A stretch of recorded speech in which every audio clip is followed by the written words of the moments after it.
Bienvenue au pôle de chirurgie du centre hospitalier de Brive-la-Gaillarde. Nous allons vous présenter, dans cette vidéo, le parcours de prise en charge du patient opéré, des consultations préopératoires, en passant par le jour de votre hospitalisation jusqu'à votre sortie. À votre arrivée, dirigez-vous vers le secrétariat du service de chirurgie qui vous concerne. Pensez à arriver environ 15 minutes avant l'heure de votre rendez-vous. Vous devrez remettre les documents suivants. Une pièce d'identité avec photo, carte d'identité, passeport ou titre de séjour en cours de validité, votre carte vitale et une attestation de droit à jour, votre carte de mutuelle ou attestation de complémentaire santé. Une fois votre enregistrement terminé, vous êtes invité à patienter en salle d'attente jusqu'à votre rendez-vous avec le chirurgien. En prévision de votre consultation avec le chirurgien, pensez à bien apporter la lettre de votre médecin vous orientant vers une prise en charge chirurgicale, ainsi que vos radios et résultats d'examen. Lors de cette consultation, le chirurgien vous posera plusieurs questions sur votre état de santé général, vos antécédents médicaux, vos traitements en cours, vos éventuelles allergies et vos précédentes interventions s'il y en a eu. Ces informations sont essentielles pour adapter la prise en charge à votre situation. Vous discuterez également de l'opération prévue, le geste chirurgical, ses objectifs, les bénéfices attendus, les éventuels risques, ainsi que les suites post-opératoires. Une date d'intervention vous sera proposée ainsi qu'un rendez-vous pour la consultation d'anesthésie. Après votre consultation avec le chirurgien, vous vous rendez au secrétariat de chirurgie. La secrétaire vous remet une enveloppe ou un passeport selon les modalités de votre hospitalisation, contenant différents documents à lire et à signer, ainsi qu'un questionnaire pour la consultation d'anesthésie. Si vous souhaitez une chambre individuelle, vous pouvez en faire la demande à la secrétaire. Dans la mesure du possible, votre choix sera respecté. Votre adresse mail vous sera également demandée afin de répondre à la fin de votre séjour au questionnaire ISATIS. Prenez le temps de bien lire, remplir et signer tous les documents et n'hésitez pas à poser toutes vos questions à la secrétaire ou lors de l'échange avec le chirurgien. Avant votre consultation avec l'anesthésiste, vous vous rendez au secrétariat d'anesthésie. Une secrétaire vous remet plusieurs documents. Une fiche d'information sur l'anesthésie, un formulaire de consentement, le livret d'accueil de l'hôpital, ainsi qu'un livret sur les recommandations d'hygiène avant une intervention. Prenez le temps de lire attentivement ces documents et de les signer avant le jour de votre hospitalisation. Lors de votre consultation avec le médecin anesthésiste, celui-ci vous interrogera sur vos antécédents médicaux et chirurgicaux, vos traitements en cours, vos allergies éventuelles et effectuera un examen clinique ciblé. Ces éléments lui permettront de déterminer le protocole d'anesthésie le plus adapté à votre intervention.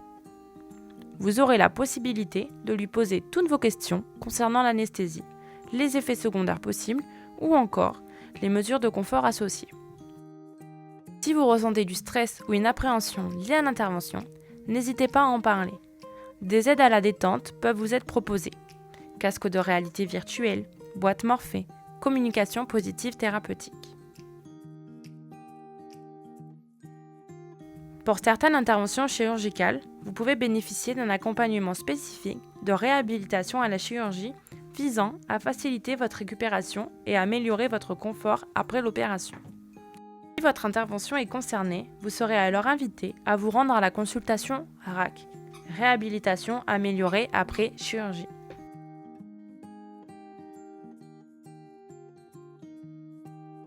Le jour de votre hospitalisation, présentez-vous à l'accueil du service dans lequel vous allez être hospitalisé. Des membres de l'équipe soignante vous accueillent et vous accompagnent jusqu'à votre chambre. Ensuite, ils vérifient avec vous les documents remplis lors de vos précédents rendez-vous afin de s'assurer que tout est en ordre pour votre prise en charge. Votre identité est vérifiée à chaque étape de votre parcours afin de garantir votre sécurité. Lors de cette étape, un bracelet d'identification vous est posé afin de vous identifier de manière sûre tout au long de votre séjour.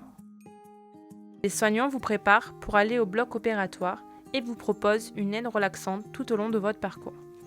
Ils disposent de différents supports de soins pour aborder votre intervention dans les meilleures conditions. Casque de réalité virtuelle, boîte morphée, communication positive thérapeutique. C'est l'heure de votre intervention.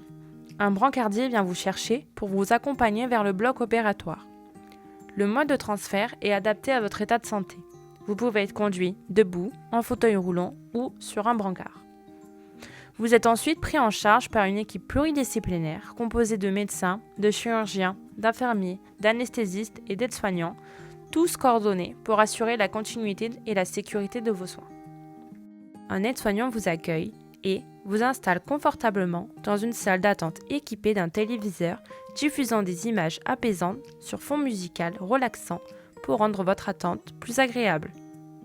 Avant d'entrer en salle d'opération, si vous l'avez demandé, un membre de l'équipe vous propose une aide relaxante.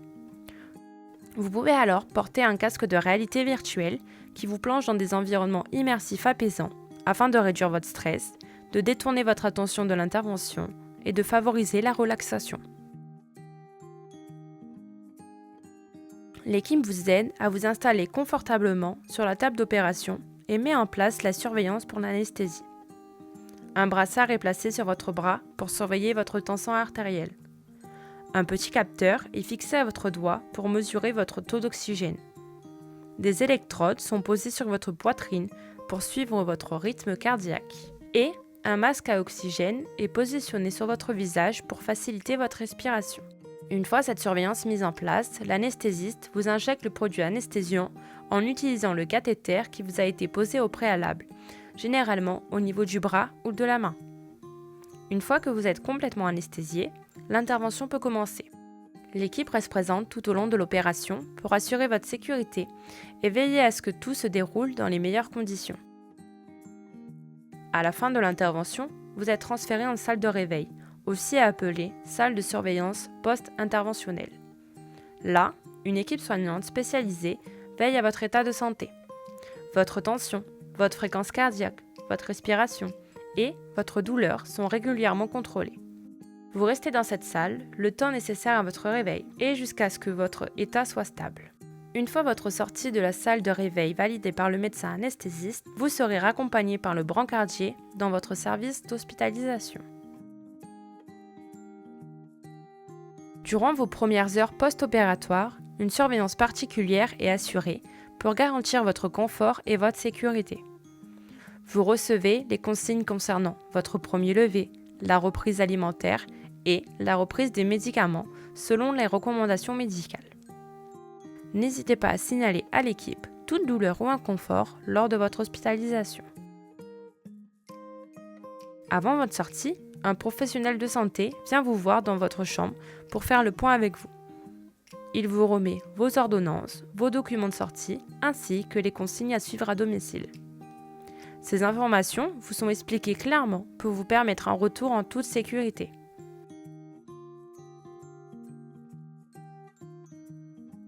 Un courrier de liaison du chirurgien sera également adressé à votre médecin traitant.